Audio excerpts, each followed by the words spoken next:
പടിഞ്ഞാറൻ ദിശയിൽ നിന്ന് രൂപം കൊള്ളുന്ന ശക്തമായ കാലാവസ്ഥാ പ്രതിഭാസം ഏപ്രിൽ 1 മുതൽ പാകിസ്ഥാനിലെ പല ഭാഗങ്ങളിലും സജീവമാകുമെന്ന് പ്രവചനം. പ്രത്യേകിച്ച് ബലൂചിസ്ഥാൻ ഉൾപ്പെടെയുള്ള പ്രദേശങ്ങളിൽ ഇടിമിന്നലോട് കൂടിയ മഴ, ശക്തമായ കാറ്റ്, ചിലയിടങ്ങളിൽ ആലിപ്പഴ വർഷം എന്നിവ അനുഭവപ്പെടാൻ സാധ്യതയുണ്ട്. ഇത് പിന്നീട് കിഴക്കോട്ട് നീങ്ങി ഇന്ത്യയിലെ വടക്കു പടിഞ്ഞാറൻ സംസ്ഥാനങ്ങളിലേക്ക് പ്രവേശിക്കുമെന്നാണ് കാലാവസ്ഥാ വിദഗ്ധരുടെ മുന്നറിയിപ്പ്. ഈ പടിഞ്ഞാറൻ പ്രതിഭാസം എന്നറിയപ്പെടുന്ന കാലാവസ്ഥാ പ്രതിഭാസം സാധാരണയായി ശൈത്യകാലത്ത് മഴയും ഹിമപാതവും ഉണ്ടാക്കുന്ന ഒരു സിസ്റ്റമാണ്. എന്നാൽ ഇപ്രാവശ്യം ഇത് വേനൽക്കാലത്തിന്റെ തുടക്കത്തിൽ തന്നെ സജീവമാകുന്നതിനാൽ സാധാരണയായി പ്രതീക്ഷിക്കുന്ന കനത്ത ചൂടിന് പകരം തണുത്തതും ഈർപ്പമുള്ളതുമായ അന്തരീക്ഷം സൃഷ്ടിക്കുമെന്ന് കേന്ദ്ര കാലാവസ്ഥാ വകുപ്പ് മുന്നറിയിപ്പ് നൽകുന്നു. ഏപ്രിൽ 2 മുതൽ 4 വരെ ജമ്മു കശ്മീർ, ഹിമാചൽ പ്രദേശ്, പഞ്ചാബ്, ഹരിയാന, രാജസ്ഥാൻ, ഉത്തർപ്രദേശ് കൂടാതെ ഡൽഹി എന്നിവിടങ്ങളിൽ ഇടിമിന്നലോട് കൂടിയ മഴയും 40 മുതൽ 60 കിലോമീറ്റർ വേഗതയിൽ ശക്തമായ കാറ്റും ഉണ്ടാകാൻ സാധ്യതയുണ്ട്. പ്രത്യേകിച്ച് ഏപ്രിൽ 3, 4 തീയതികളിൽ കാറ്റിന്റെ തീവ്രത കൂടാൻ ഇടയുണ്ട്. ഹിമാലയൻ മേഖലയിലെ ഉയർന്ന പ്രദേശങ്ങളിൽ മഞ്ഞുവീഴ്ചയും ആലിപ്പഴ വർഷവും ഉണ്ടാകാം. അതേസമയം സമതല പ്രദേശങ്ങളിൽ ഇടയ്ക്കിടെ മഴയും കാറ്റും അനുഭവപ്പെടും. ഈ കാലാവസ്ഥാ മാറ്റം താപനില സാധാരണ നിലവാരത്തേക്കാൾ താഴെയാക്കുകയും വേനൽക്കാലത്തിലെ ഉഷ്ണതരംഗങ്ങൾ ഏപ്രിൽ അവസാനം വരെ വൈകിപ്പിക്കാനും ഇടയാക്കും. ഈ മഴ കൃഷിയിടങ്ങൾക്ക് ഇരട്ട സ്വഭാവമുള്ളതാണ്.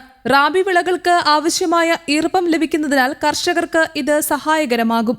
പ്രത്യേകിച്ച് ഗോതമ്പ്, കടല, പയറുവർഗ്ഗങ്ങൾ തുടങ്ങിയ വിളകൾക്ക് ഇത് ഗുണകരമാണ്. എന്നാൽ ചില പ്രദേശങ്ങളിൽ പെട്ടെന്നുണ്ടാകുന്ന ശക്തമായ മഴയും ആലിപ്പഴ വർഷവും തോട്ടങ്ങൾക്കും കൊയ്ത്തിന് തയ്യാറായ വിളകൾക്കും നാശം വരുത്താൻ സാധ്യതയുണ്ട്. നഗരജീവിതത്തിലും ഇതിന്റെ പ്രതിഫലം കാണാം. പ്രത്യേകിച്ച് ഡൽഹി NCR മേഖലയിൽ ഗതാഗത തടസ്സങ്ങൾ, വെള്ളക്കെട്ട്, റോഡ് യാത്രാ പ്രശ്നങ്ങൾ എന്നിവ ഉണ്ടാകാൻ സാധ്യതയുണ്ട്. വിമാന, റെയിൽ ഗതാഗതത്തിലും പ്രത്യാഘാതങ്ങൾ സംഭവിക്കാം. പാകിസ്ഥാൻ പ്രവിശ്യ ദുരന്ത നിവാരണ അതോറിറ്റി ഏപ്രിൽ 1 മുതൽ 4 വരെ ജാഗ്രതാ നിർദ്ദേശം പുറപ്പെടുവിച്ചിട്ടുണ്ട്.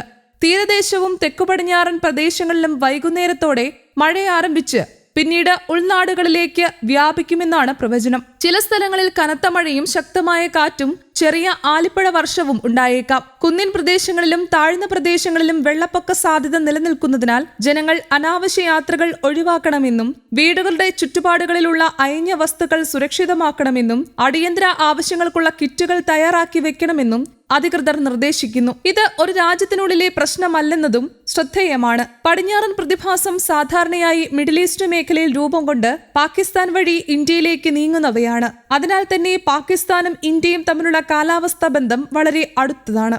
ഒരു രാജ്യത്തിലെ കാലാവസ്ഥാ മാറ്റങ്ങൾ മറ്റൊരിടത്തും അതിന്റെ സ്വാധീനം ചെലുത്തും. ഇത്തരം സാഹചര്യങ്ങളിൽ ജനങ്ങൾ പ്രാദേശിക കാലാവസ്ഥാ മുന്നറിയിപ്പുകൾ ശ്രദ്ധിക്കണമെന്നും ഇടിമിന്നലും കനത്ത മഴയും ഉണ്ടാകുന്ന സമയങ്ങളിൽ വീടിനുള്ളിൽ തുടരണമെന്നും വൈദ്യുതി ഉപകരണങ്ങൾ സുരക്ഷിതമായി ഉപയോഗിക്കണമെന്നും വിദഗ്ധർ നിർദ്ദേശിക്കുന്നു. ചുരുക്കത്തിൽ ഈ കാലാവസ്ഥാ വ്യതിയാനം ഇന്ത്യക്ക് താൽക്കാലികമായ ശീതളതയും കൃഷിക്ക് ഗുണകരമായ മഴയും നൽകുമ്പോഴും ഗതാഗതം, നഗരജീവിതം, ചില വിളകൾ എന്നിവയ്ക്ക് വെല്ലുവിളികൾ സൃഷ്ടിക്കാനുള്ള സാധ്യതയുമുണ്ട്.